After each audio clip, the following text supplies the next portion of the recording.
Olha só que o nosso convidado está aí. E o sinal parece que está muito bom. O senhor me ouve bem?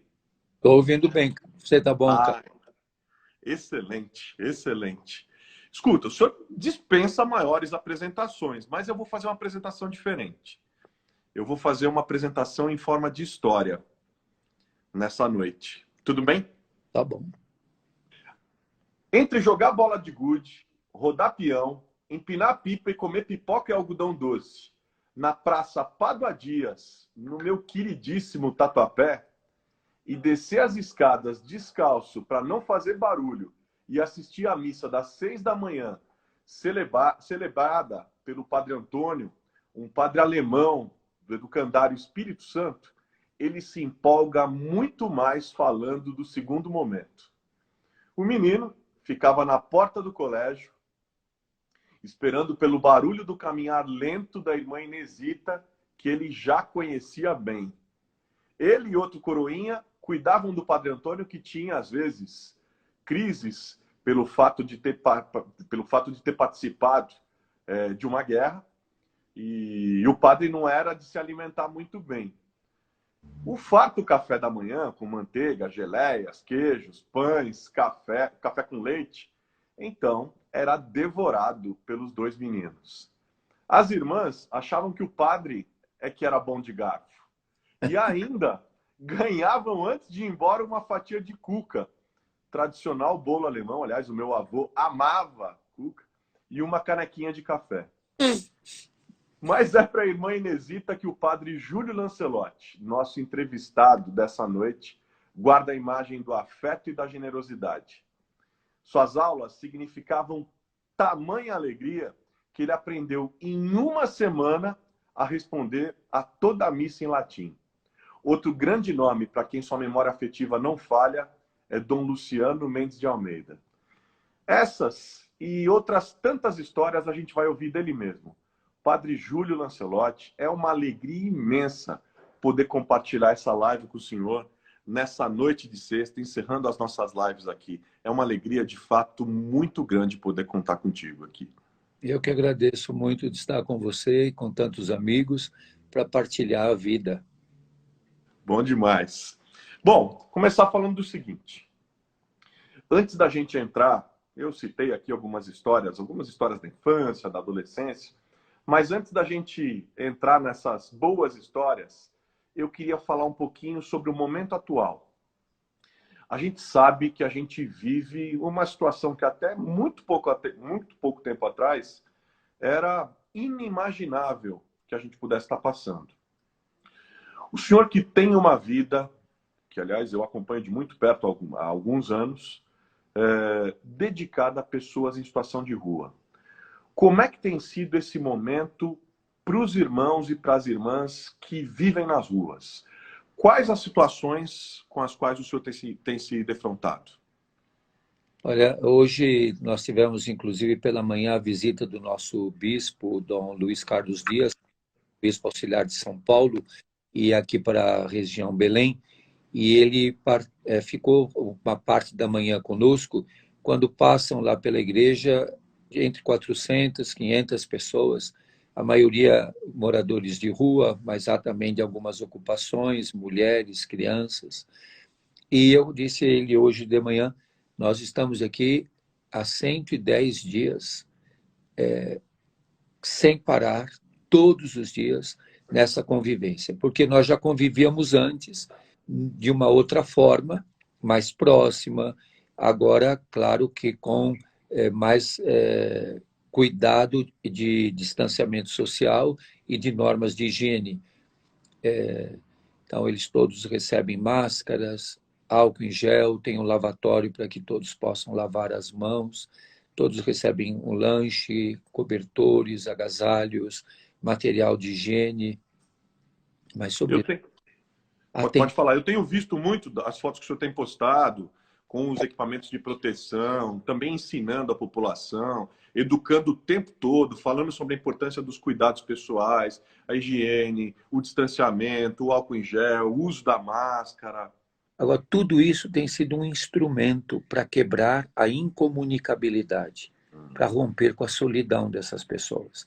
nos primeiros dias, logo em março, da emergência e do isolamento social rigoroso, a cidade estava vazia. Ninguém via outra coisa não ser as pessoas que estavam pelas ruas. Eu fui aprendendo com eles de máscara a ler cada vez melhor os olhares deles, os olhos deles, vendo a tristeza, a alegria, a revolta, o medo, alguns deles com muito sofrimento mental, alguns deles com terríveis situações de solidão.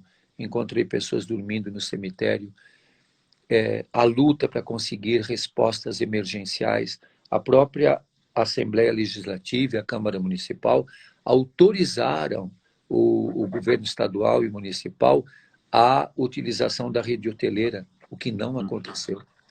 Não aconteceu. São Paulo é a única metrópole do mundo que, durante esta pandemia, não abriu uma vaga de hotel para os moradores de rua. Os que estão em hotel aqui em São Paulo, nesse momento, são algumas famílias que a pastoral de rua, que a nossa comunidade alugou os quartos para que um casal com uma criança recém-nascida fosse para o hotel, que um casal de uma mulher trans também fosse para um hotel, uma mulher com 5 crianças, hoje nós já conseguimos uma casinha para ela, agora já foi para lá uma outra mãe com 3 crianças, e eu acabei de postar agora no Instagram 2 vídeos mostrando as péssimas condições de higiene de um centro desse CTA. Quem olhar no Instagram, quem me acompanhar lá no Instagram, vai ver, eu coloquei agora 2 vídeos, acabei de colocar antes de iniciar aqui, 2 vídeos mostrando a falta de cuidado, e apesar, depois de tudo aquilo que foi dito, de toda a polêmica de disse, não disse, o vídeo é editado, não era editado, mas todo mundo entendeu o que é que foi dito, e o que mais espanta, Carlos, que aquilo não é a opinião de uma pessoa, não é a opinião da primeira-dama, é a opinião de muita gente. Não, é assustador, Padre Júlio. Quando o senhor me mandou, o senhor foi a primeira pessoa a me mandar aquilo, eu fiquei chocado.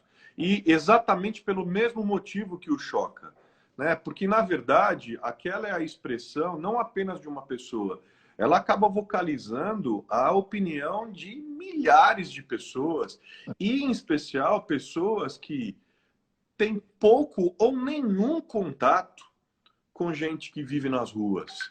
Gente que desconhece completamente a realidade geográfica, a realidade humana, a realidade, enfim, a realidade que cerca os irmãos e as irmãs que vivem essa situação de rua. Só perguntar uma coisa para o senhor me vê bem e me ouve bem? Sim.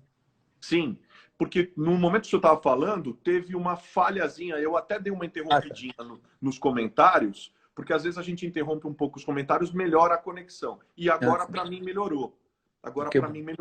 Mas a gente estava falando do momento atual, né? Da situação, das dificuldades, as limitações. Você sabe que uma coisa também é o seguinte, nesse período também tem se falado muito em ajudar o próximo, em olhar para o próximo, em reforçar as redes de solidariedade. O senhor tem percebido, o senhor percebeu um aumento da participação de pessoas querendo de fato ajudar, sendo solidárias, ou o contrário disso?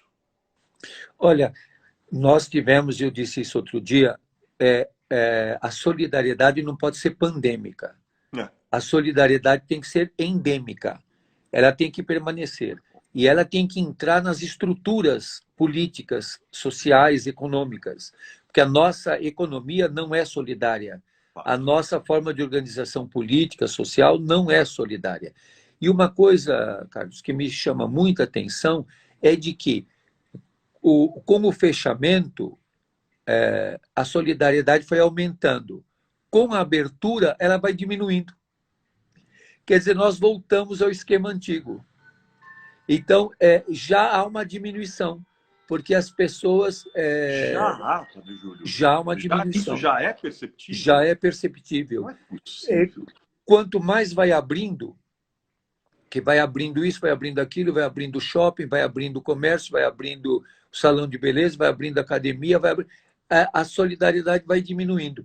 É interessante, quanto mais foi fechando, mais a solidariedade foi aumentando.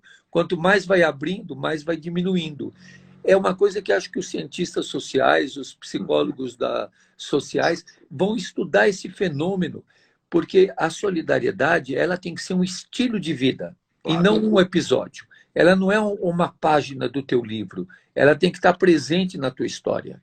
Ela não é um episódio de uma novela ou o episódio onde todos foram dormir egoístas e acordaram solidários. Não, a solidariedade é uma tensão, é um conflito, porque quando você é solidário com o pequeno, você entra em conflito com o grande.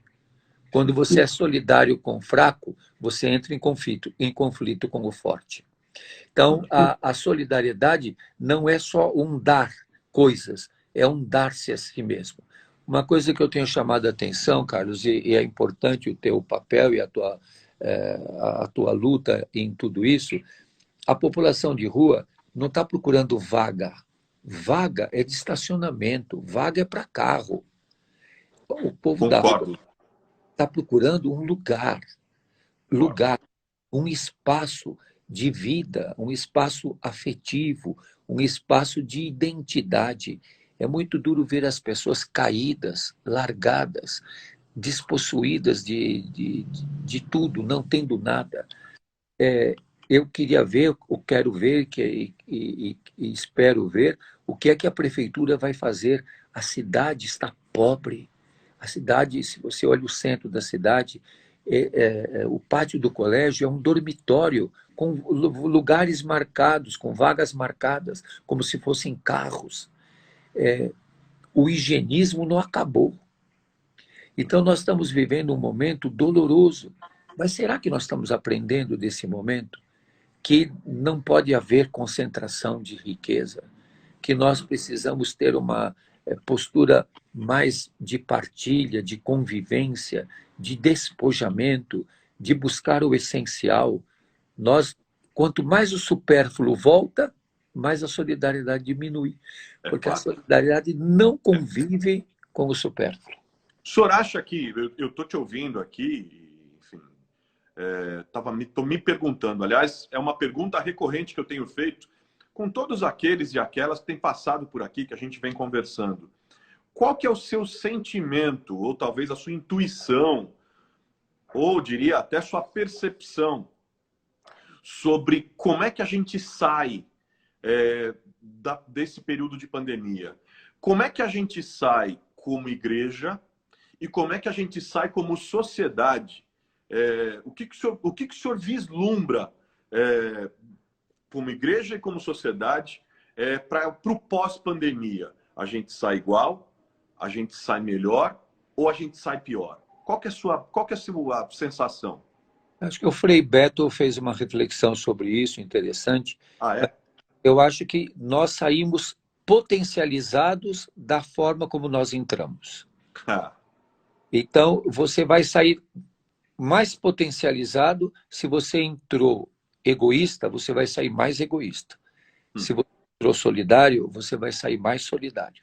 Se você entrou olhando para os outros, você vai sair enxergando mais. Se você entrou não querendo olhar para o teu irmão, você vai sair com uma cegueira moral cada vez mais. E, Carlos, você veja, durante esse período, tem gente que falsificou o álcool em gel. Inacreditável. Tem superfaturar respirador, Padre Júlio. Os caras meterem a mão, roubarem em cima de respirador. É um negócio maluco.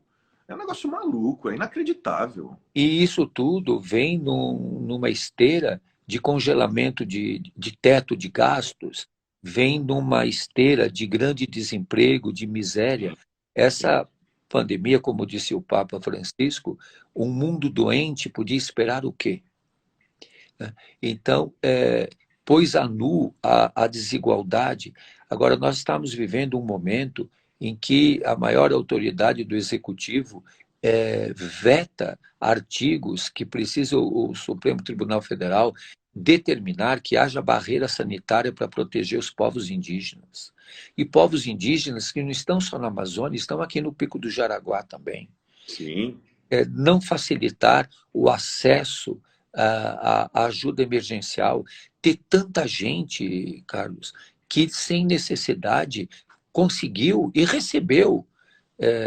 Só na prefeitura são mais de 3 mil que receberam, que a Controladoria Geral está fazendo com que devolva, e alguns estão atenuando, dizendo que foi por isso, por aquilo. Eu estou vendo dos moradores de rua, nós tivemos que, naqueles primeiros dias, fazer um esforço enorme para cadastrá-los, para que eles pudessem receber, para conseguir o RG, para conseguir CPF, para conseguir códigos, coisas inatingíveis sem ajuda para a população de rua. E muitos estão com a segunda parcela bloqueada. Outros tiveram a parcela da ajuda tirada sem eles, ninguém sabe, nem o banco sabe dizer o que foi que aconteceu e para onde foi. Então, eu penso que é um sintoma muito doente, superfaturar, enganar, impossibilitar. Burocratizar os processos, e tudo dificultar os acessos, né? É uma coisa intencionalmente feito assim. E nesse período, Padre Júlio, desde março para cá, teve algum momento que o senhor percebeu como mais agudo, né, de maior dificuldade, assim, que o senhor tenha percebido? Eu vi momentos do povo sentado nas calçadas, desalentado, cansado, se sentindo abandonado, faminto, sedento, sem ter roupa, sem nenhum movimento, tudo fechado. Nós vivemos momentos muito duros, momentos de ver esse povo chorar e rezar, momentos de medo, de pavor, da gente não saber o que ia acontecer. Tivemos momentos agudos de sofrimento. A gente ainda fica vivendo agora achando que melhorou. Ainda há um alto risco. Sem dúvida. Ainda há situações extremamente difíceis. O governador acabou de prorrogar esse estado de isolamento social até o final do mês de julho, mas existe um cansaço ou uma banalização, e os mais pobres são os que mais sofrem. Você vê, a Oxfam está colocando que o Brasil entra no epicentro da fome, o próprio IPEA colocando de que mais de 50% da população não tem ocupação. Há uma busca incessante de alimento, de vestuário. Então, situações as mais incríveis. Hoje, um menino de 15 anos que estava com a mãe na rua e as duas irmãs, eles ontem chegaram na igreja e ela disse para mim: padre, por favor, humildemente eu te peço socorro. Meu Deus. É a barraca, para eu ter uma barraca para ficar com os meus filhos. Eu não dormia à noite cuidando deles. E o menino fez aniversário hoje, fez 15 anos.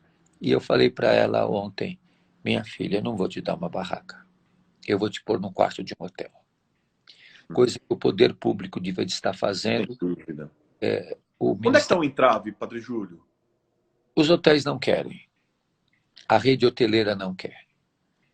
E eu não sei, não posso provar, se há um acordo por trás dos panos. Porque, veja, Carlos, você é um homem experiente no mundo legislativo e administrativo. Não, o senhor sabe, o senhor se lembra que quando eu fui secretário municipal de esportes, pela primeira vez a gente abriu os equipamentos esportivos e nós adaptamos os equipamentos como dormitórios para a população em situação de rua, com alimentação, com chuveiro, claro, com o suporte do prefeito, da secretária da Assistência Social, enfim.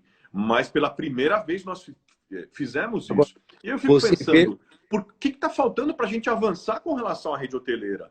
Não faz sentido isso. Vou te explicar para você ver o que aconteceu, você conhece bem esse trâmite. A Câmara Municipal aprovou uma lei, como a Assembleia Legislativa também, e nessa lei está uma autorização a que se use vagas na rede hoteleira. Por que que é bom? Porque a rede hoteleira está ociosa. Claro. Porque é uma estrutura já pronta. Já tem o quarto, já tem a cama, já tem o banheiro. Então, é uma estrutura pronta.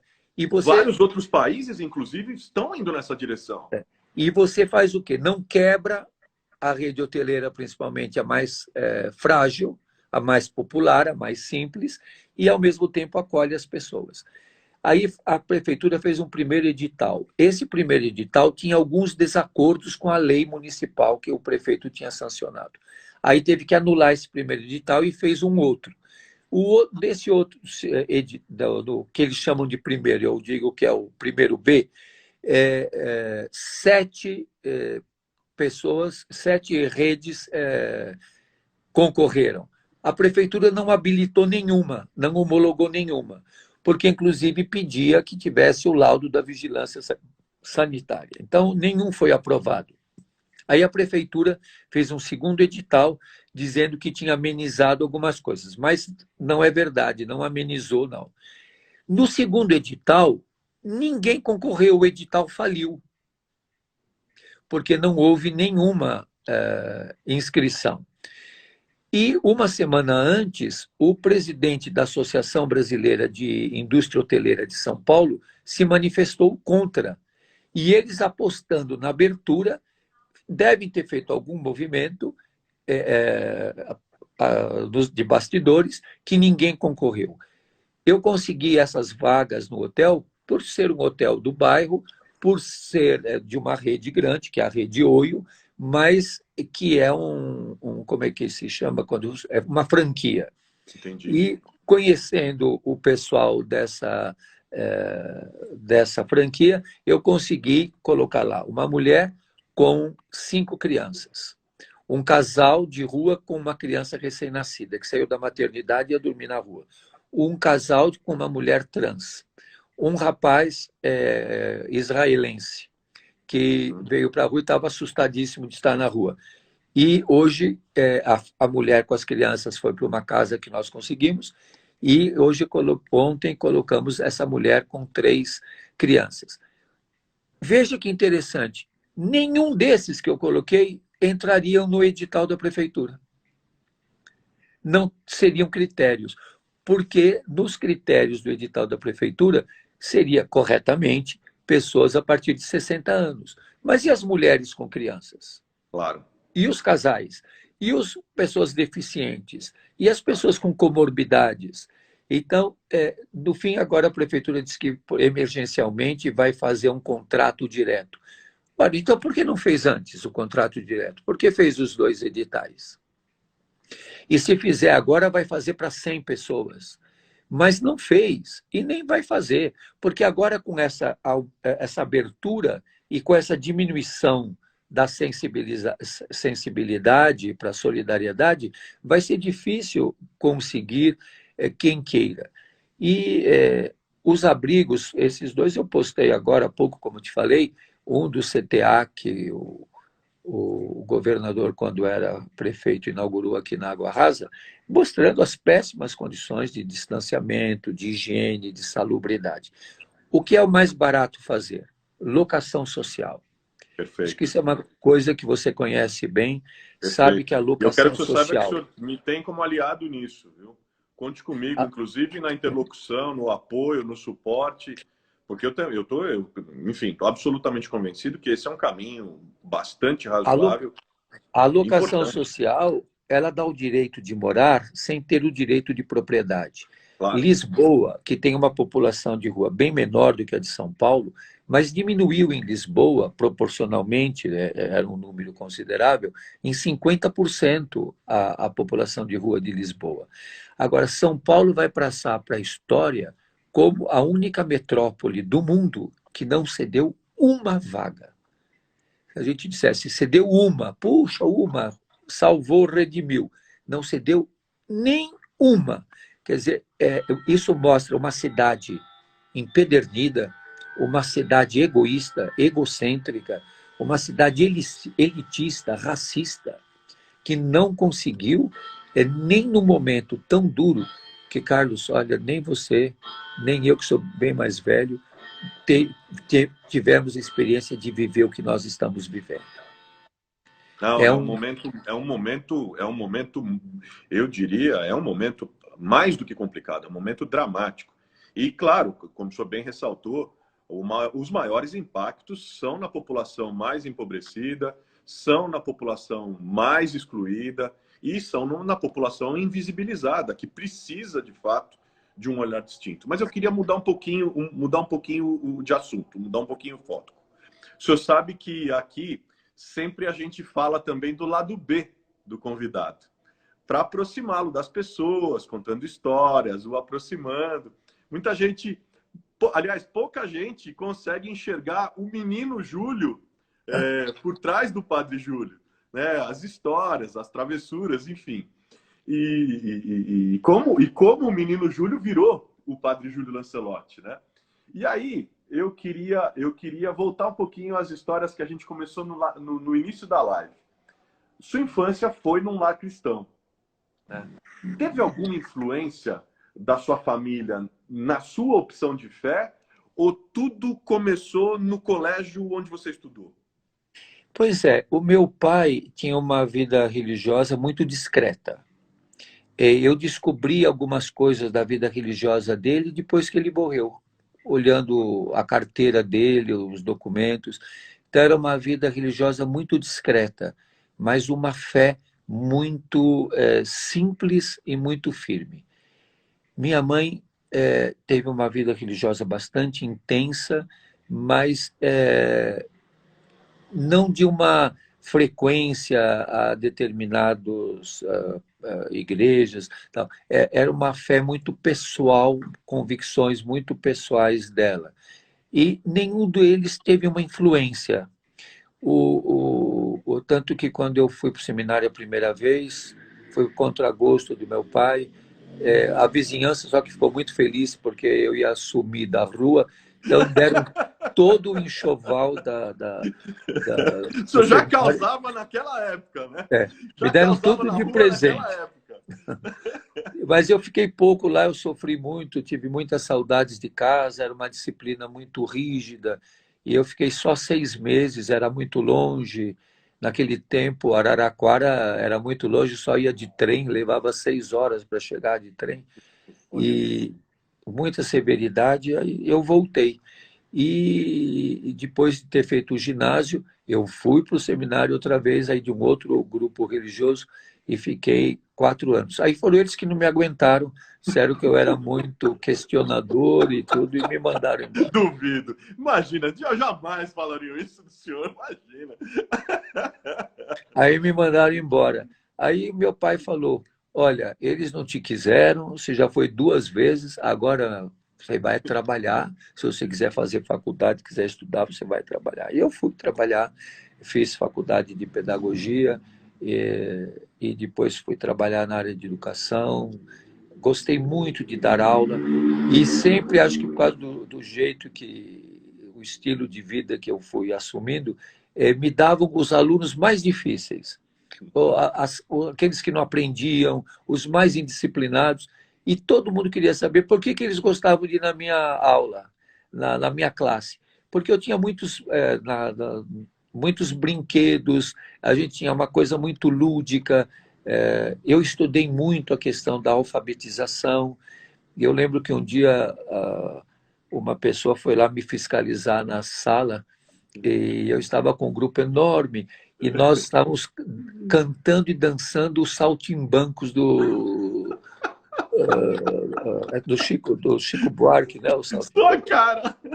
E tem uma música lá que era do burro. Lá, lá, lá, lá, lá, lá, lá, lá, lá, a música do burro.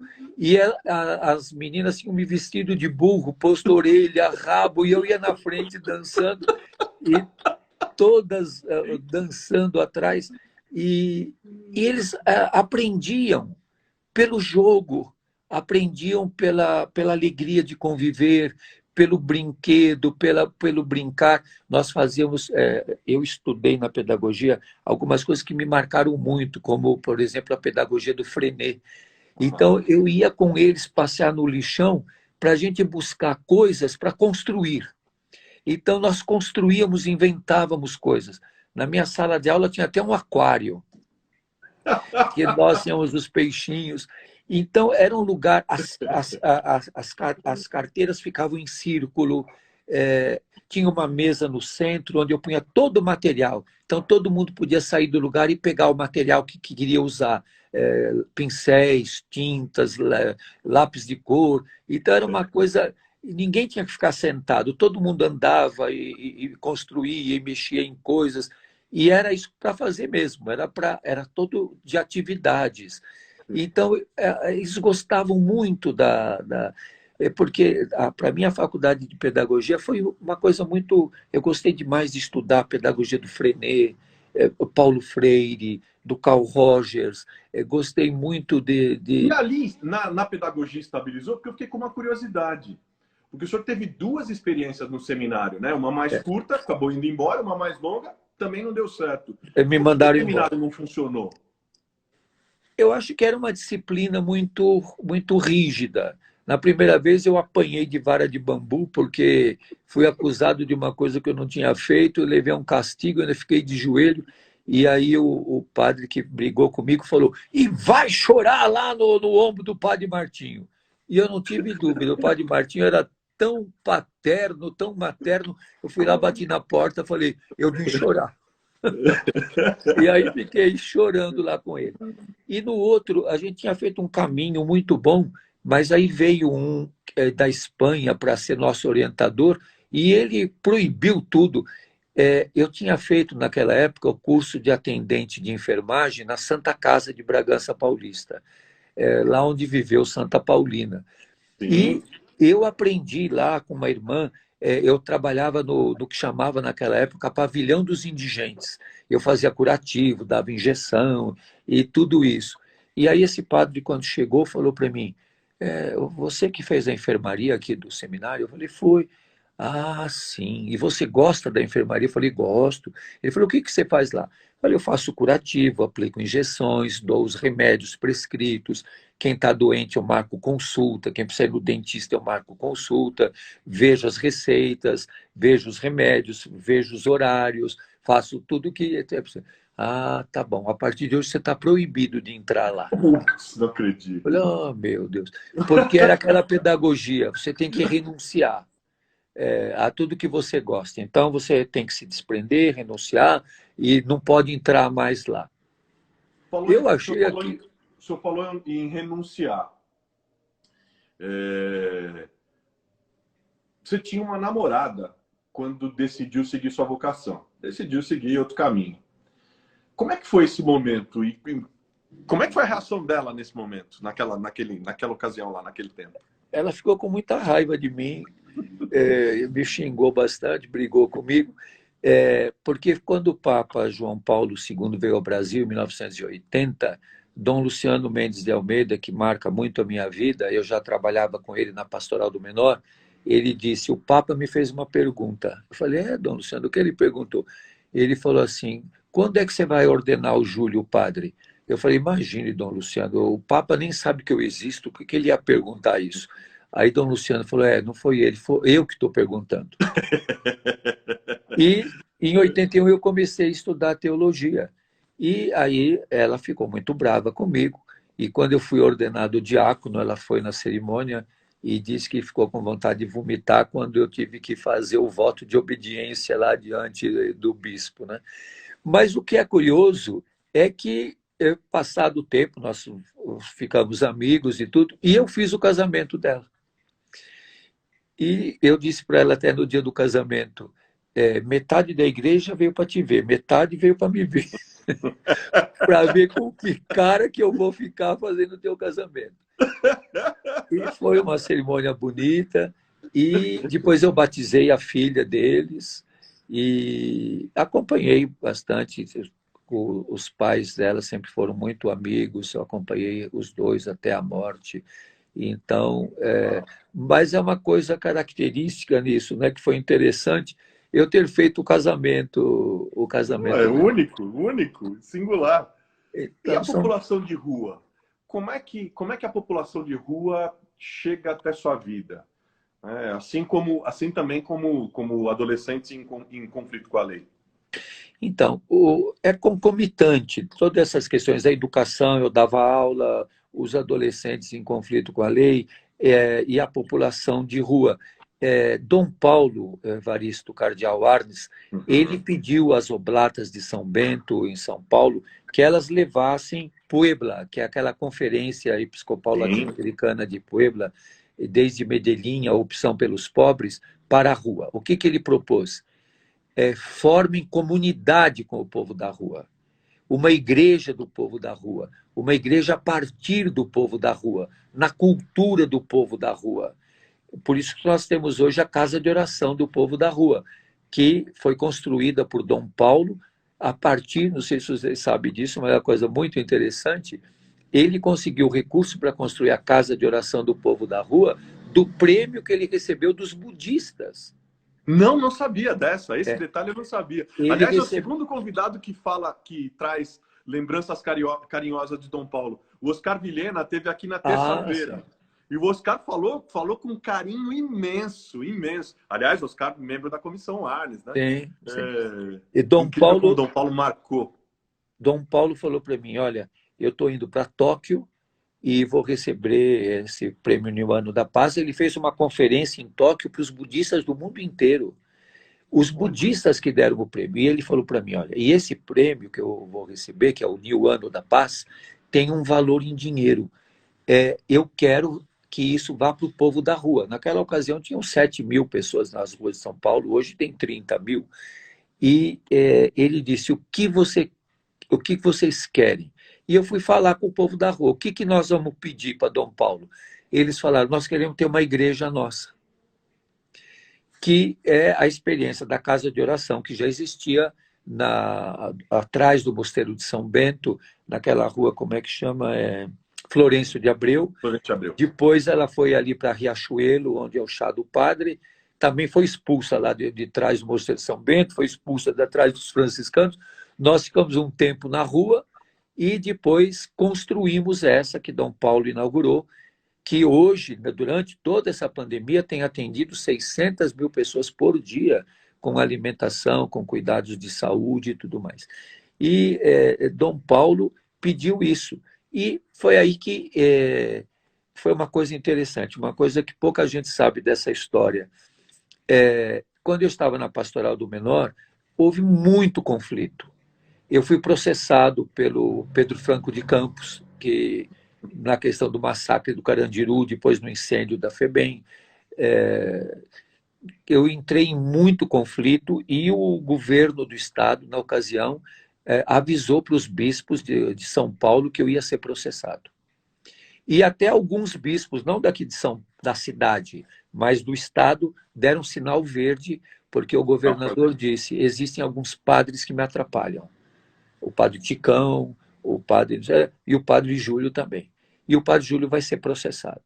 E eu fui realmente processado e houve uma pressão contra Dom Paulo para que Dom Paulo me afastasse da Pastoral do Menor. E realmente um outro padre assumiu a Pastoral do Menor e eu fui falar com Dom Paulo, ele tinha quebrado o pé no Rio de Janeiro e ele estava de cama. E eu tinha um assunto urgente de uma outra pessoa que me pediu que acompanhasse. E depois dela ter conversado com Dom Paulo, eu pedi para ela, falei, agora eu preciso ficar sozinho com Dom Paulo porque eu vou me confessar. Aí eu me ajoelhei do lado da cama dele e falei, eu nunca queria ficar com mágoa, Dom Paulo, mas a forma como eu saí da pastoral do Menor foi muito desumana. Ele falou, eu sei. E vocês, às vezes, pensam mais rápido do que nós. E no Natal daquele ano, nós estávamos na catedral com os moradores de rua e, sem ninguém saber, eu não sabia, nem os bispos auxiliares de São Paulo sabiam, no final da missa, Dom Paulo disse assim, e a partir de hoje está criado o vicariato episcopal para o povo da rua. E o vigário episcopal é o padre Júlio. No dia de Natal. E no dia 27 de dezembro, que é o dia do meu aniversário, ele assinou o decreto me nomeando E eu estou nomeado até hoje vigário do povo da rua, e eu fui nomeado por Dom Paulo, que Dom Cláudio permaneceu, Dom Odílio permaneceu, e até hoje eu estou com o povo da rua. Eu suspeito, Sensacional. eu suspeito porque é um cargo que ninguém quer, viu? Se eu fosse vigário dos bens culturais, aí tinha um monte de gente que ia querer. Mas como é do povo da rua, A deixa disputa esse não está tão maluco grande. lá, deixa esse maluco lá mesmo, porque você sabe, é conflitivo, é Aliás, difícil.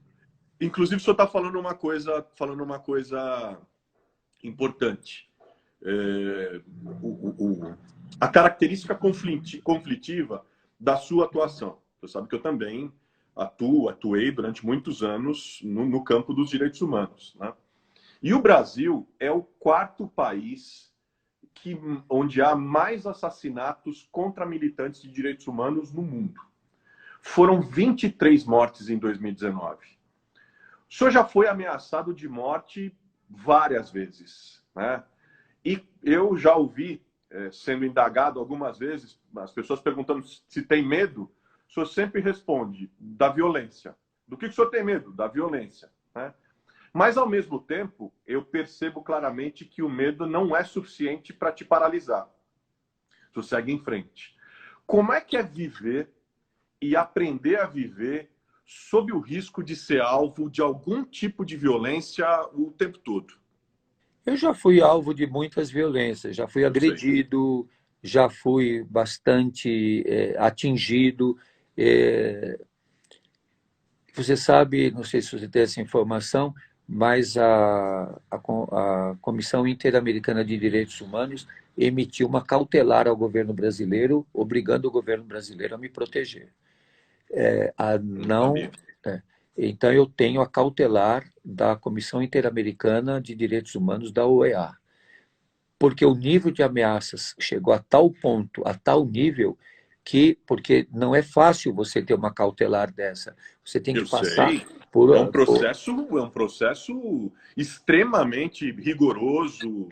e quem Sei. conseguiu tudo isso e fez todo o processo foi a doutora Juliana, que é voluntária, me ajudando na pastoral de rua, e agora, durante toda a pandemia também. E até os organismos nacionais de direitos humanos perguntam para ela como é que você conseguiu? Porque que ela documentou tão bem todas as ameaças sofridas, tudo aquilo que se viveu, que a Comissão Interamericana já tiveram várias reuniões que o governo brasileiro tenta derrubar essa cautelar, mas não consegue derrubar. Eu participo dessas reuniões pelo Skype. E eles me dão a vez de falar, e a doutora Juliana, como advogada, esteve 2 vezes nessas reuniões, uma delas, a última agora, foi em Washington. Então, eu temo pela minha casa, pela minha família, e temo muito pelos moradores de rua, porque muitas vezes eles são torturados e agredidos para me agredir. E são torturados, agredidos e ouvem, vai chamar o padre. E falam coisas horríveis para eles. Eles tentam virar o povo da rua contra mim, me tratando de maneira muito cruel e violenta. Durante a pandemia, mesmo, a doutora Juliana foi comigo, fomos levar alimentos para um grupo de moradores de rua, e a polícia acabou colocando a doutora Juliana na parede. A OAB teve que protestar, e muitos protestos, a forma como eles estavam tratando uma advogada, e eles só falavam para mim, cala a boca e fica para lá, porque a Polícia Militar e a Guarda Civil Metropolitana foram avisadas de que não tivessem problema comigo, que evitassem de ter problema, porque o governo brasileiro tinha que responder, e o governo federal pede informações para o governo estadual, para o governo, para o Ministério Público e tudo mais. Mas lidar com tudo isso, Carlos, é desgastante, principalmente por causa dos moradores de rua, que são os que são atingidos. E eu vivi muitas situações. Olha, se eu for contar todas as histórias que eu já tive que viver com os moradores de rua, de ter que subir em caminhão do Rapa, de ter recebido cuspidas da Guarda Civil, levei cacetada deles, até repercutiu muito aquele dia que eles invadiram a comunidade São Martinho, mas já tive que enfrentar, tanto na FEBEM, quanto em presídios e quanto na rua, tropa de choque, situações tão difíceis. É porque eu sou corajoso? Não, é porque na hora você tem duas opções, ou fazer ou fazer. Não tem outra. E quando você está com essas pessoas tão vulneradas e elas são importantes para você e você tem afeto por elas, você não vai abandoná-las. Como agora, na pandemia, muitos ligavam para mim e diziam, você está louco, sai daí, fica em casa, tranca a porta, onde que você vai? Você está louco. E eu mesmo também preocupado com as pessoas com quem eu convivo, mas tomando todos os cuidados de higienização. Mas por outro lado, tem muito estereótipo em torno da população em situação de rua. Sim. A gente falou aqui de alguns episódios de violência, episódios de ameaças, enfim, episódios doloridos e dolorosos, né? Mas ao falar disso, ainda tem muita gente, especialmente quem desconhece a condição da população em situação de rua, quem desconhece completamente, quem nunca teve contato, chegou próximo, abraçou, conversou, sentou, olhou nos olhos, né? Tem dificuldade para compreender e acha que não tem nada de bom para se contar. Acha que não há alegria, né? Que não tem nada de bom na vida de quem vive na rua. Mas eu imagino que em meio a tantas histórias doloridas que o senhor viveu, nos contou algumas aqui, tem outras tantas para contar, o senhor também tenha presenciado histórias de muita alegria e também de superação. E aí eu queria aqui perguntar, tem alguma história assim que o senhor se lembre, uma história bonita de superação, de alguém que te marcou para dividir com a gente? Tem muitas, mas tem uma que é muito interessante, porque pega vários aspectos. Eu procuro também estar muito próximo e defender muito o grupo LGBTQI+. E elas, travestis e trans, elas vêm e eu dou para elas roupas femininas, às vezes me mandam bijuterias, eu dou para elas, e perfumes, e tudo que elas gostam, e lenços, etc. E chegou uma delas lá, e eu conversando vi que ela tinha um nível cultural muito bom. Eu perguntei qual a tua escolaridade, ela tinha nível médio e tudo. Ela falou assim para mim, você não vai falar que eu sou do demônio? Eu falei, não, filho, você é de Deus. Você é filha de Deus, amada de Deus. Ela falou, credo, os padres lá da minha cidade falaram que eu era do demônio. Eu falei, não, você é filha de Deus. E eu falei para ela, olha, está aberta a inscrição para agentes de saúde do consultório de rua. Um dia eu preciso conversar com vocês dos consultórios de rua. E aí ela foi fazer a inscrição, eu fiz uma cartinha e eu falo para ela, não pela minha cartinha, foi porque você é capaz. E ela passou.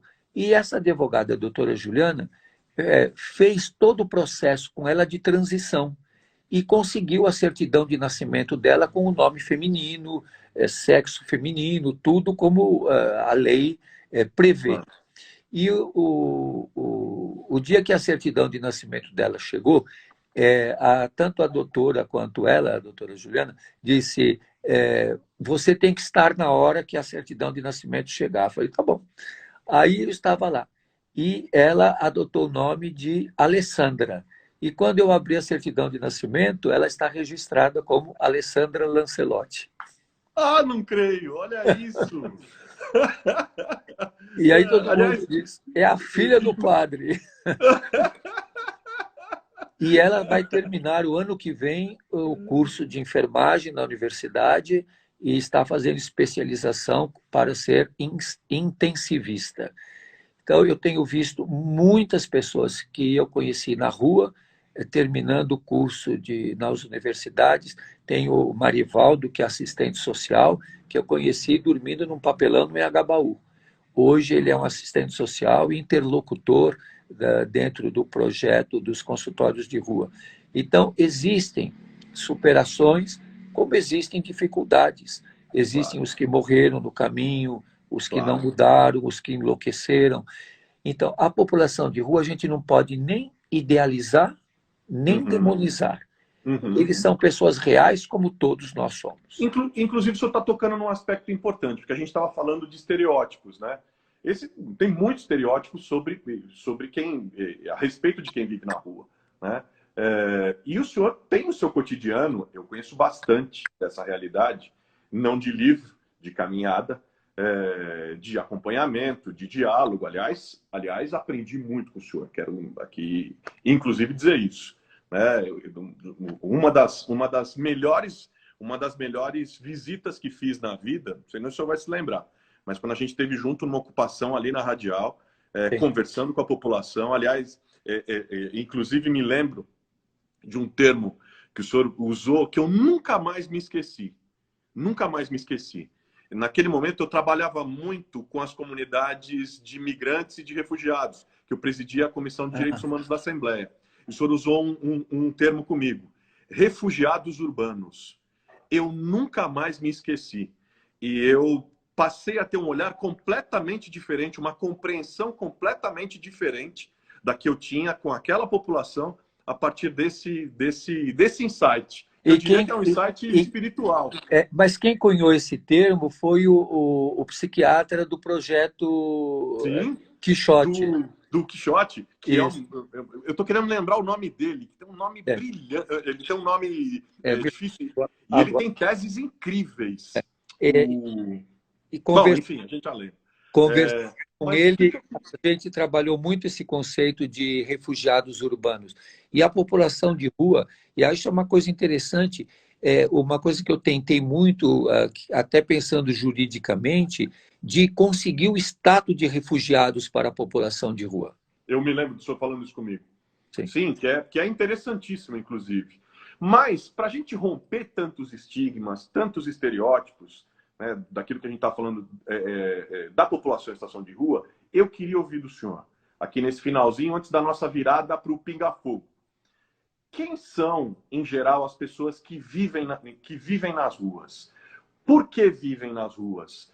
Do que elas precisam e com o que elas mais sofrem? Eu acho que essa é uma informação importante para se trazer para as pessoas. A maioria das pessoas não tem a menor ideia disso. É uma sucessão de perdas. Minha mãe está aqui, viu, Padre Júlio? Minha mãe está aqui, ó, a Sueli tá cumprimentando. Ah, que legal, que legal, gostoso. É uma sucessão de perdas. De perda que começa com a perda da mala, com a perda do documento, com a perda de referências, com a perda de afetos. É uma situação de solidão, de incompreensão.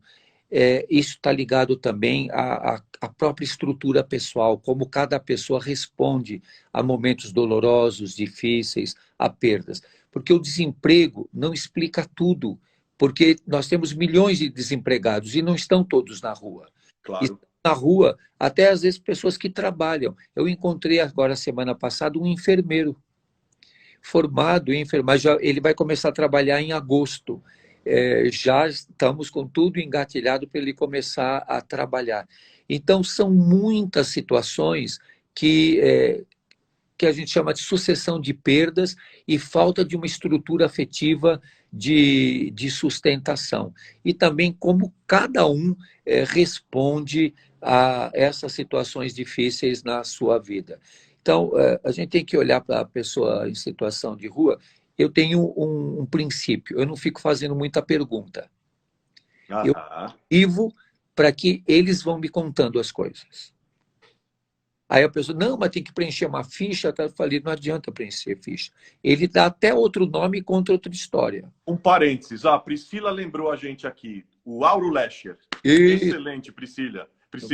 O Auro Lescher, um médico. Querido. Aliás, ele era um cara para trazer aqui, viu? Foi até bom, vou até anotar para não esquecer. Ele é um cara para trazer aqui, trabalho brilhante. Ele é muito bom. E ele que foi o primeiro que trabalhou com esse conceito de refugiados urbanos. E é muito interessante o trabalho, ele contando como ele fez o trabalho de localização pelo Google Maps da casa e como que volta a trabalhar imagens de proximidade, de retorno. É muito interessante toda a proposta do Auro. Vale a pena de conhecer. Ele é genial. Deixa eu fazer uma provocação bíblica para o senhor, vai. Tem um momento em que Jesus diz: o Filho do Homem não tem onde reclinar, ou em outras traduções, onde recostar a cabeça. Isso é uma figura de linguagem ou Jesus foi também um morador de rua? Jesus era um andarilho, e dentro da realidade dele, ele primeiro tinha um lugar onde morar, mas depois, pela própria situação socioeconômica e política da Palestina, ele se tornou um andarilho, ele era um itinerante. E como itinerante, ele deve ter dormido pelos campos, pelas estradas, muitas vezes. Ele conheceu muito a realidade, porque Jesus fala de realidades que só quem está junto do povo. Jesus não era um padre, nem um sacerdote, nem um doutor, nem um letrado, nem um professor. Jesus era um trabalhador, era um operário, era alguém que vivia a vida do povo, né?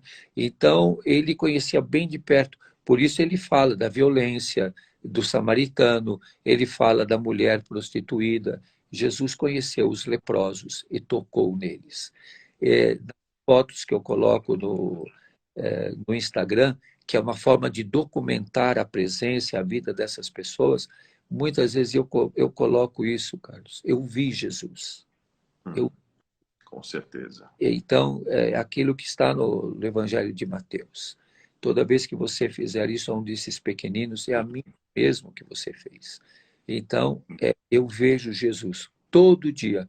Isso tem feito muito bem para os meus olhos. Eu também estou vendo Jesus. E isso também está fazendo muito bem para os meus olhos aqui, viu? Deixa eu fechar esse primeiro momento, para daí a gente passar para o Pinga Fogo. Já que o senhor falou do Evangelho de Mateus, na sequência do Evangelho de Mateus, no texto conhecido das bem-aventuranças, a gente vê que os critérios de justiça são, na verdade, uma contradição ao modelo no padrão humano e terreno, né? Jesus avisa e deixa super claro. Sempre que ele fala, ele vai deixando claro. Ouviste o que vos disseram. Eu, porém vos digo. Será que a sensação que eu tenho é que parece que até agora a gente não conseguiu ouvir nem entender Jesus? Eu acho que é difícil de entender Jesus, porque é você entender alguém que te compromete, alguém que te muda.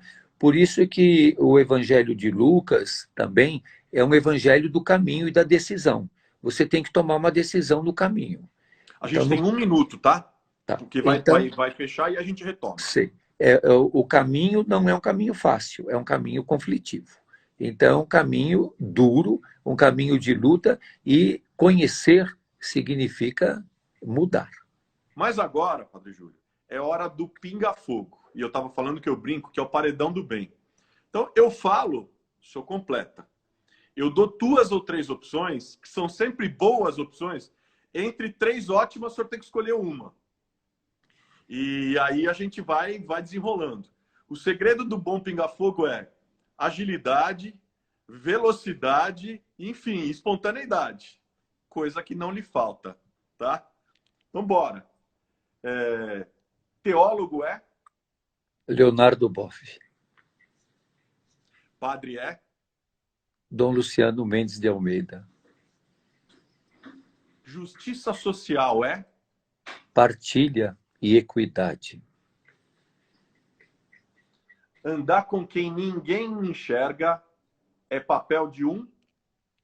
O ser humano. Santo Antônio ou São Francisco? Os dois. Por quê? Porque um é do pão, o outro é do pobre. Paróquia na rua é? São Miguel Arcanjo, na rua Taquari.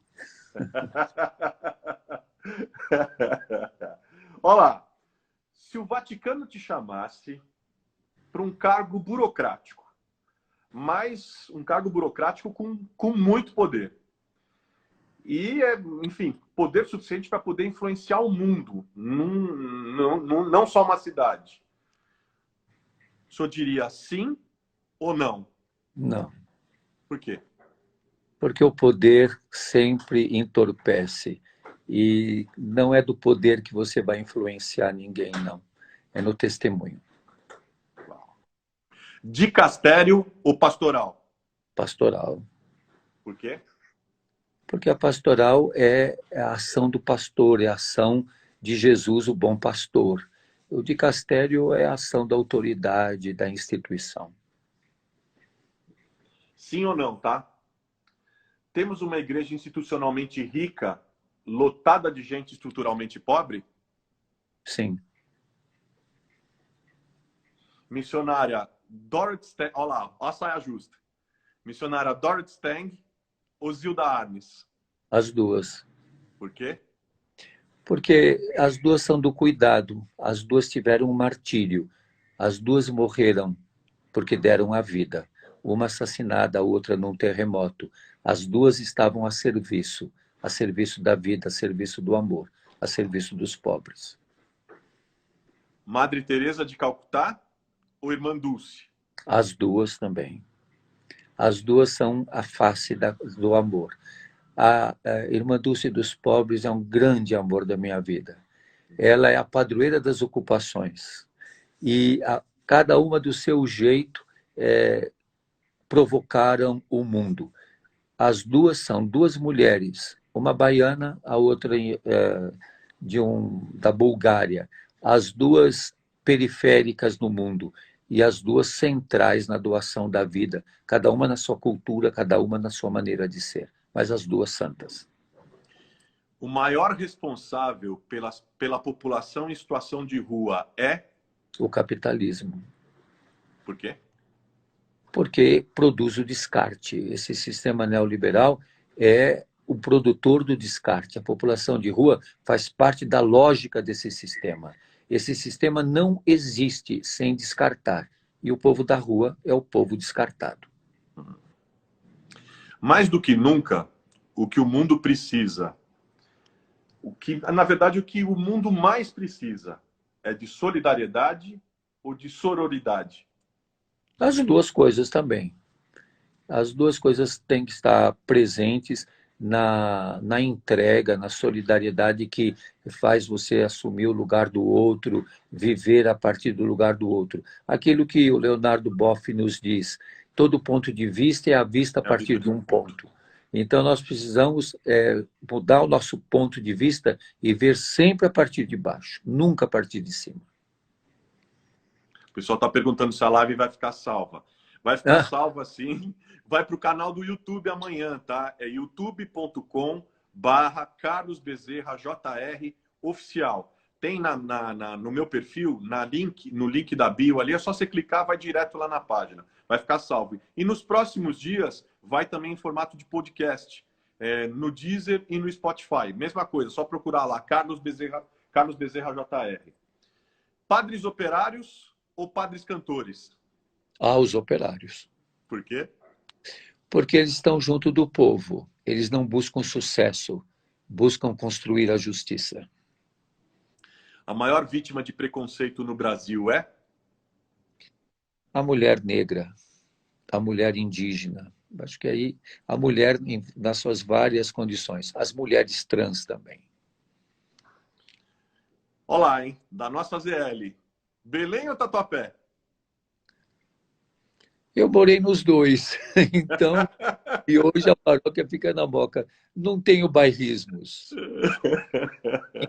Os dois têm seus pontos positivos e têm também suas dificuldades. Queijo parmesão e marzipan são? Duas delícias que eu gosto muito de comer. Aliás, vou comer ainda hoje. Os meninos da venda, te lembra? A minha infância. Por quê? Porque eu e meu irmão eram chamados os meninos da venda. Faziam festas no bairro e diziam, mas não convida os meninos da venda. Eu... É, um morteiro dentro de uma caixa do correio. É Foi fato uma, ou é fake? é fato, foi uma aventura da minha infância. Como é que foi? Eu fui chamar meu amigo, que era coroinha também, para ir lá para o colégio, para participar de uma celebração litúrgica, e ele me deu um morteiro e disse, eu não posso ir, mas eu duvido que você vai lá e põe um morteiro ali na caixa do correio da construção. E eu não tive dúvida, fui lá e pus a, a bombinha lá, estourou tudo, e eu fui lá para a celebração. E a senhora da casa foi na minha casa reclamar com a minha mãe. E minha mãe falou: Nossa, ele saiu daqui para ir lá para a celebração no colégio, para a bênção que vai ter lá. Ela falou: Seu filho é um demônio.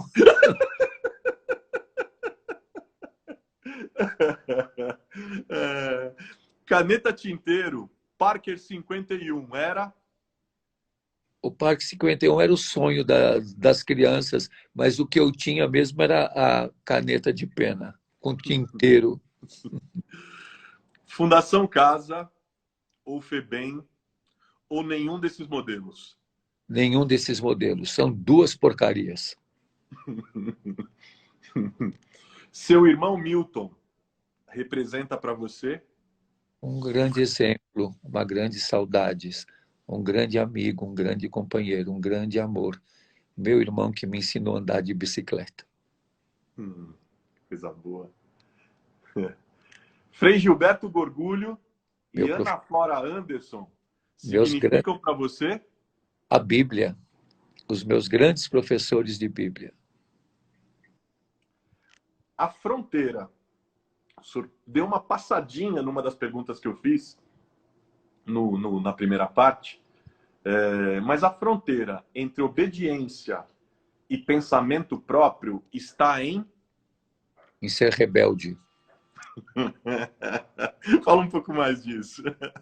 Eu acho que o tema que a gente vive, nós temos que ter uma dose de rebeldia para ter saúde mental, para não sermos omissos, conformados e adaptados. Por isso, às vezes, eu tenho dificuldade com a palavra cidadão, porque parece que cidadão é aquele que está bem domesticado e que segue todas as normas e não é capaz de contestar. Nós precisamos contestar. E o Nós precisamos... cidadão, e o cidadão de bem? Pois é, esse é pior ainda. Ainda ele é cidadão de bem e ainda vota no 17, ficou pior ainda. O Germerson Pereira está perguntando para o senhor: Bento XVI ou Francisco? Cada um na sua característica. Eu respeito e tenho bem-querer nesse momento aos dois, mas acredito que o modelo do Francisco é o que mais se aproxima do segmento de Jesus. Idolatria a quem está no poder é? Burrice. Por quê?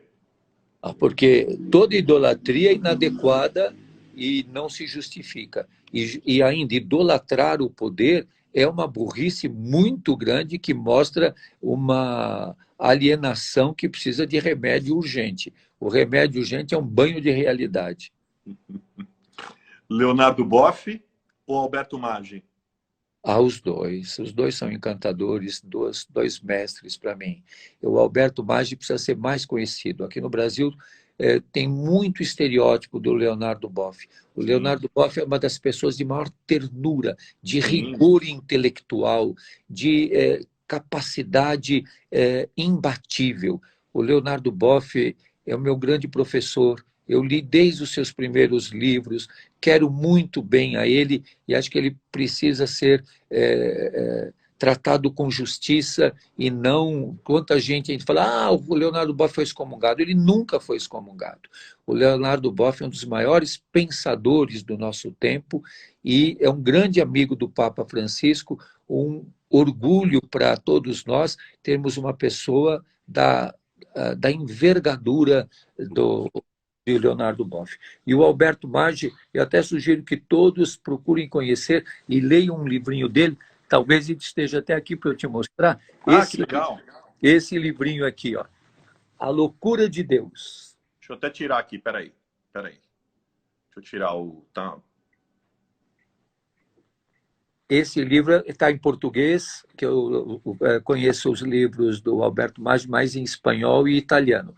Esse está em português, é da Paulus, se chama A Loucura de Deus. Esse livro começa dizendo uma coisa muito interessante. Ele diz, Jesus não é como Deus, porque a Deus ninguém viu, como nos diz João. Deus é como Jesus. Porque, como Jesus diz para Filipe, quando Filipe diz, mostra-nos o Pai, e Jesus diz, Filipe, você está tanto tempo comigo e não me conhece, quem me viu, viu o Pai.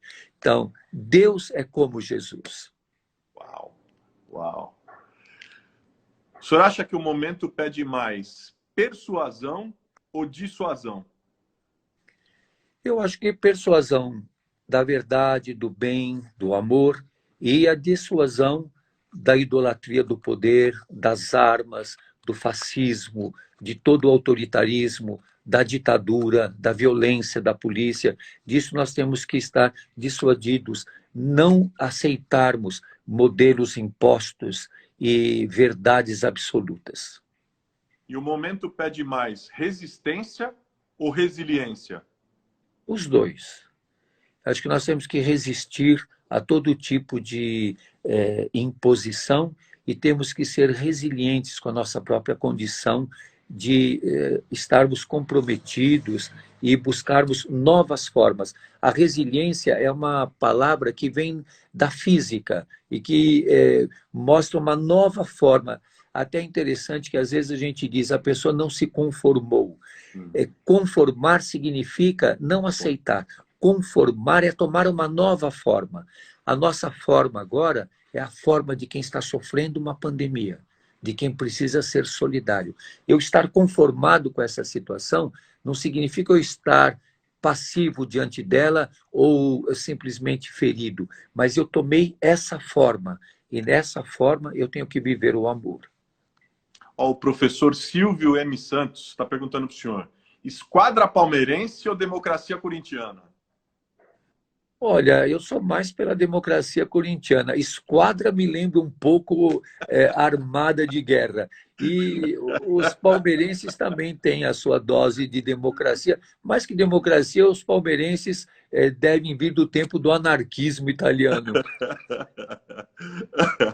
A Bárbara Porto te perguntando, Vygotsky ou Piaget? Eu gosto muito do Piaget. O Piaget marcou minha vida. É uma do estudo da epistemologia genética, eu acredito que realmente o Piaget e a forma dele ser, as descobertas que ele fez com os filhos, toda a formulação. Eu estudei demais epistemologia genética, foi uma das coisas que me encantou na universidade, foi conhecer o Piaget. E você sabe que, às vezes, eu penso que o fundamentalismo que nós temos, porque o Piaget fala dos nossos níveis de desenvolvimento mental. E o Lauro de Oliveira Lima, que estudou muito o Piaget aplicando a educação brasileira, diz que a maior parte do povo brasileiro não passa da segunda fase do pensamento, que a primeira fase é a concreta, a segunda é a simbólico-intuitiva, e a terceira é a operativa do pensamento reversivo e complexo. Eu acho que por isso que o fundamentalismo cresce tanto no Brasil, porque nós estamos na segunda fase, que é do simbólico intuitivo. Então a gente fica, qualquer coisa disso é comunismo, isso é do diabo, isso é do demônio, isso é não sei o quê. É o pensamento simbólico intuitivo. Não tem o operativo reversível. Nós estamos perdendo o pensamento complexo. Eu espero muito que o novo ministro da Educação não o seja por ser pastor batista, mas seja por ser um educador. O Estado é laico, não é a questão religiosa que deve ser o distintivo de um ministro da Educação, mas ele entender o que significa a complexidade de uma educação num país plurinacional, num país pluriétnico, num país complexo, com diferenças regionais. Então, é preciso que o ministro da Educação seja um educador. É triste dizer, ele é pastor, ou se ele fosse padre, ou se ele... Isso não importa. Ele pode ser até ateu, isso não é o problema. Ele tem que A questão é a entender... compreensão dos problemas brasileiros, os problemas da educação, a vivência, a disposição à escuta, ao É, diálogo com a sociedade, não tem a menor dúvida. o Tem várias respeito... perguntas aqui interessantes para o senhor, que é o seguinte, olha, tem até... Ó, tá até o meu irmão também está aqui na live. Ah, Meu irmão está aqui também, meu irmão também é pastor, ele tá aqui e algumas outras pessoas perguntaram uma situação ou a situação mais engraçada que o senhor viveu numa missa.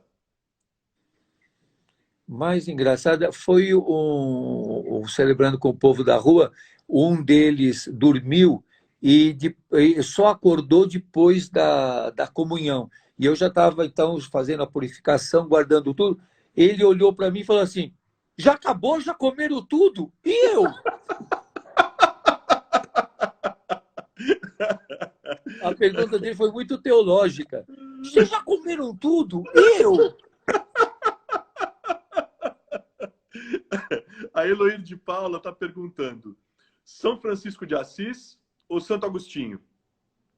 Os dois têm suas características importantes. Santo Agostinho é o santo que diz: tarde te amei, ó verdade tão nova e tão velha que dentro de mim estava e eu fora te procurava. Tarde te amei. E São Francisco é o santo que, resistindo a toda imposição e à sociedade e à cultura do seu tempo, disse: Senhor, fazei-me instrumento da tua paz. A Patrícia Astone está perguntando: o senhor tem um filme favorito, Padre Júlio? Olha, é difícil de eu ir no cinema, faz muito tempo. Acho que o último filme eu vi que alguém falou sobre isso foi Os Dois Papas. Estavam perguntando se o senhor viu Dois Papas. Eu vi, sim, e me comovi em muitas passagens. Aquele é uma ficção histórica. Há fatos históricos, mas muita ficção, mas, de certa forma, mostrou a visão. E é muito interessante aquela cena que eles estão comendo pizza na Capela Sistina, né? E toda a luta interior e a humanização das pessoas. Eu vi que alguém perguntou aí da questão da Porta do Paraíso, que é uma história que eu contei no outro dia, que eu estava indo visitar uma irmã que estava doente, e eu estava no banquinho do metrô, no banquinho azul, e eu estava lendo era o último livro do Leonardo Boff, que se chama Cristianismo, o Mínimo do Mínimo.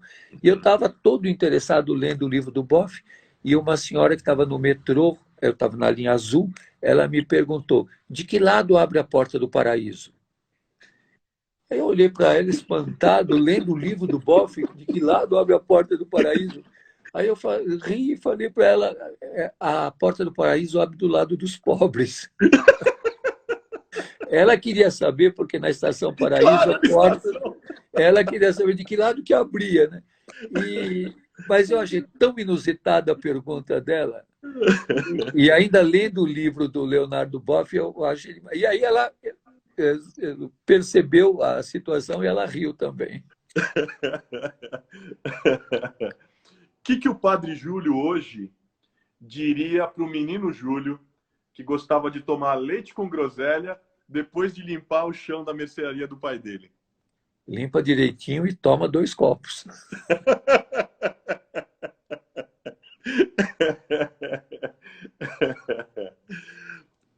Uma situação que o senhor viveu na rua e que gostaria de esquecer. Quando eu vejo a tropa de choque atacar o povo da rua, quando eu vi a GCM bater neles, bateu em mim também, jogando gás. E uma situação que ficou muito marcada na minha vida foi um morador de rua jovem, o Diego, sendo submetido pelos guardas, com o braço torcido e caído, olhar para mim chorando e dizer: padre. E eu não podia fazer nada. E os guardas também estavam me segurando com os escudos, e aquilo foi terrível para mim. E foi bonito o dia que a gente conseguiu soltá-lo e eu o reencontrei. Nós dois choramos abraçados.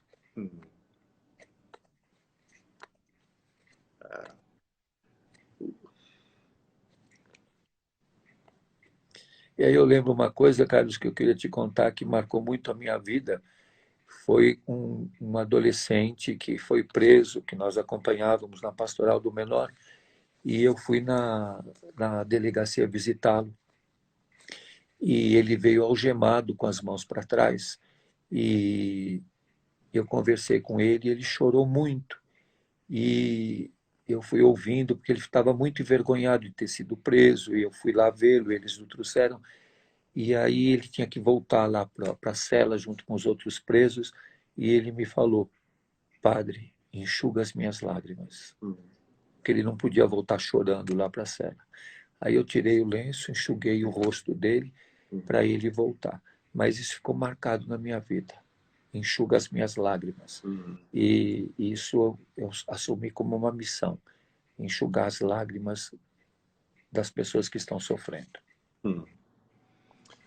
Padre, um momento da sua trajetória que o senhor gosta sempre de se lembrar. Eu gosto de lembrar de eu com a cabeça reclinada no ombro da minha mãe. Sentado nesse mesmo sofá que eu estou, eu sentava do lado dela, deitava a cabeça no ombro dela e fazia assim. E ela dizia: está fungando no meu casaco. E eu dizia para ela: eu preciso de um pouco de carinho. Ela dizia para mim: você escolheu essa vida, agora aguenta. A assinatura da live tem 5 perguntas finais que eu faço para todo mundo. Tá. E aí eu queria ouvir do senhor. Um personagem bíblico o senhor gostaria de ter sido, ou gostaria de ser pelo menos por um dia? João Evangelista. Por quê? Eu nasci no dia 27 de dezembro, que é o dia litúrgico na Igreja Católica do João Evangelista, o discípulo amado, aquele que seguiu Jesus de tão perto, que estava ao pé da cruz e que recebeu cuidar de Maria como mãe. Invertendo, um personagem bíblico que o senhor jamais gostaria de ter sido? Ah, o Judas Iscariotes. Eu jamais gostaria de ter sido. Por quê? Ah, porque ele traiu Jesus, vendeu Jesus por 30 moedas e que depois ele mesmo não aguentou o que fez e acabou, segundo a tradição, se enforcando. Eu não gostaria, eu jamais gostaria, não quero mesmo, Carlos, não quero nunca trair Jesus. Uma cena bíblica que o senhor gostaria de ter visto ou de ter participado? Ah, eu gostaria de ter visto quando queriam apedrejar a mulher e Jesus falou: quem não tiver pecado, que atire a primeira pedra. Eu queria ter visto a cara dos que estavam com a pedra na mão indo embora. A cara E deles queria, é impagável, né? e queria ter visto como é que ela ficou quando Jesus falou para ela: vai em paz, eu também não te condeno. Porque todo mundo gosta de pegar aquele outro trecho que diz: vai e não peques mais. Tá vendo? Jesus falou para não pecar mais. Mas dessa cena do apedrejamento, Jesus diz: vai em paz. Eles não te condenaram, nem eu te condeno. Uma cena bíblica, invertendo, uma cena bíblica, o senhor jamais queria ter participado, queria ter visto. Da flagelação de Jesus. Eu vi o filme do Mel Gibson, não gostei nem um pouquinho de ver aquela cena lá. É forte demais, né? É, Forte. Última pergunta, padre. Pandemia. Pandemia é? uma calamidade, um sofrimento e uma dor. Qual o senhor acha que é o grande aprendizado da pandemia? Que nós temos que ser mais humildes e temos que cuidar mais da vida, da vida em termos bioecológicos, a vida e toda a ecologia e toda a natureza. E nós estamos pagando um preço de ter destruído e estar destruindo o mundo e a natureza dessa forma. E alguns dizem virão outras. Pelo amor de Deus, nós já sofremos tanto nessa, e eu espero muito, muito que a ciência, que os cientistas sejam bem prestigiados, financiados, para que logo nós possamos ter uma vacina. E aí eu lembro até de uma coisa, viu, Carlos, que eu agora há pouco estava respondendo duas jornalistas da Veja, e elas perguntaram, mas a teologia da libertação não usa instrumentos do marxismo? Eu falei, então, é parecido como se a China descobrir a vacina, você dizer, não vamos usar porque é comunista. Ou se for em Cuba que fabricarem a vacina, não, eu não vou usar porque em Cuba essa vacina é comunista. Então, não tem nada a ver uma coisa com a outra, né?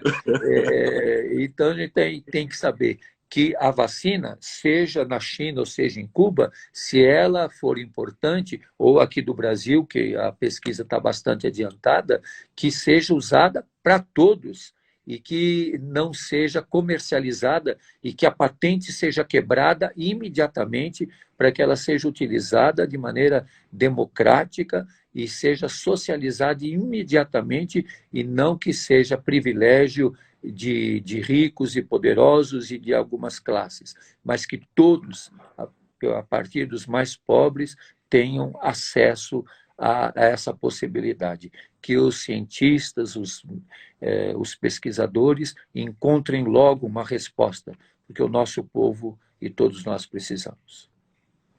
Padre, chegamos ao final, mas nunca termina de forma igual, sempre vem com alguma surpresa. Eu sei que o senhor gosta muito de ler. E como aqui a gente sempre termina de um jeito diferente, eu queria que o senhor compartilhasse com a gente algum trecho, alguma leitura que o senhor tenha separado, que o senhor acha importante para dividir com a gente nesse momento. Eu só vou então ler o que está escrito aqui na contracapa do livrinho do Alberto Matti. Espera só. Pronto. A loucura de Deus é mais sábia que os homens, e a fraqueza de Deus é mais forte do que os homens. Primeira carta aos Coríntios 1:25. Rejeitado pela família de modo que nem mesmo os seus irmãos acreditavam nele, João 7:5, e abandonado por grande parte de seus seguidores, muitos dos seus discípulos se afastaram e não andavam mais com ele, João 6:66. Para as autoridades judaicas, Jesus é apenas um louco, um obcecado. João 8:48. Somente um louco, um samaritano endemoniado, podia com efeito denunciar os chefes religiosos como filhos do diabo e assassinos. João 8:48. E desejar o fim da instituição religiosa que se acreditava fosse desejada pelo próprio Deus. Jesus é contra o poder e contra as instituições que sufocam. Jesus defende a vida. Amém. Padre Júlio, muito obrigado. Obrigado pelo carinho, obrigado pelo tempo aqui dispensado, por abrir a porta da sua casa, convidar a gente para esse papo gostoso dessa noite, contar suas boas histórias, contar que fez o casamento até da ex-namorada, por lembrar a gente do tempo que tomava leite com groselha na mercearia do seu pai. Obrigado pela sabedoria bíblica, pelo carinho e por tudo que o senhor partilhou com a gente. Siga o bom trabalho e siga seguindo a Jesus. O senhor inspira muita gente. Obrigado, gente. Deus abençoe. Uma boa noite. Boa noite. Amém. Boa noite. Tudo de bom. Um beijo para todo mundo, gente. Fiquem na paz.